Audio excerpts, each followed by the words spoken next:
le dire, avec les prêtres de Seine-Saint-Denis, nous on a eu quelques vols, non c'est vrai, on a eu des vols aussi dans les presbytères, des vols de coffres-forts, voilà, des choses qui arrivent, crapuleux. Il y a eu aussi des dégradations d'églises. Oui.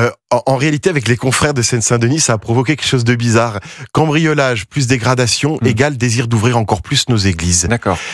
C'est étrange parce que justement on n'a pas envie que ce contexte un peu dur nous censure, nous referme, nous bloque. Oui. Voilà, pour être franc, je le souhaite pas. Mais s'il y a quelques dégradations dans une église de Seine-Saint-Denis, ça vaut encore la peine qu'on les ouvre au maximum pour que les gens aujourd'hui, Toussaint, demain, commémoration des fidèles défunts, puissent s'arrêter pour l'essentiel de leur vie, qui est de prier. Là, vraiment, les voleurs et ceux qui vandalisent parfois les églises auraient le dernier mot si ça nous censurait. Donc, évidemment, c'est ennuyeux. Moi, je suis aussi le témoin d'une très belle collaboration avec les services de l'État, d'une efficacité en Seine-Saint-Denis des services de l'État, des services de police, du procureur, pour que très vite les choses soient faites. Ça a été le cas ces derniers temps. Nous, on a, il y a eu 4 presbytères cambriolés par une même équipe l'an dernier.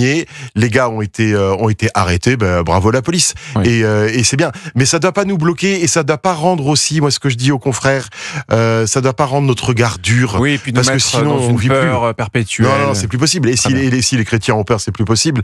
Il y a eu 2 églises vandalisées en Seine-Saint-Denis à la fin du mois d'août. Lorsqu'on a réouvert les églises, c'est-à-dire le lendemain, j'ai dit aux chrétiens, la victoire de ceux qui ont vandalisé, que quelqu'un qui avait pas sa tête, ce serait si on fermait tout, si on avait peur. Surtout, ouvrons, lançons des ponts.